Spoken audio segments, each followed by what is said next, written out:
मुमकिन give and take Imran Khan sahab के लिए मौजूदा सूरत हाल में क्या हो सकता है जो इस्टेब्लिशमेंट के लिए भी काबिल कबूल हो, खुद इमरान खान साहब के लिए भी काबिल कबूल हो?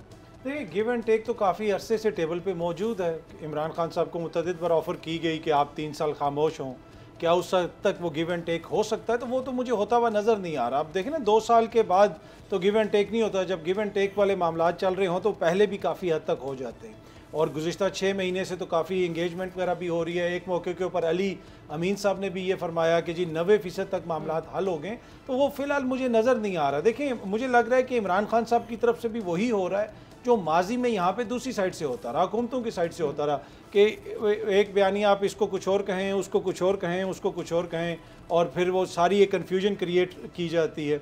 और वही मेरे ख्याल में इमरान खान साहब के भी जो मुख्तलिफ साथी हैं, वो जाके जब मिलते हैं हुकूमत से या किसी और दोस्त से, तो उनको बताया जाता है कि ये मामला हल हो जाएगा, दूसरे को कुछ और बताया जाता है, तीसरे को हुकूमत के दोस्त कुछ और बताते हैं। तो मेरे ख्याल में इमरान खान साहब भी वही कर रहे हैं कि वो डिफरेंट लोगों के ज़रिए डिफरेंट पैगाम भेज रहे हैं। लेकिन एक चीज़ बिल्कुल वाज़ेह है कि वो जो चीज़ जो हुकूमत चाह रही है कि 3 साल तक इमरान खान साहब खामोश हो जाएं, इस निज़ाम को मान लें, वो मुझे होता हुआ नज़र नहीं आ रहा। जब तक उस हद तक गिव एंड टेक नहीं होगी, मुझे नहीं लगता। सब्सक्राइब करें और बेल दबाएं ताकि कोई खबर रह न जाए।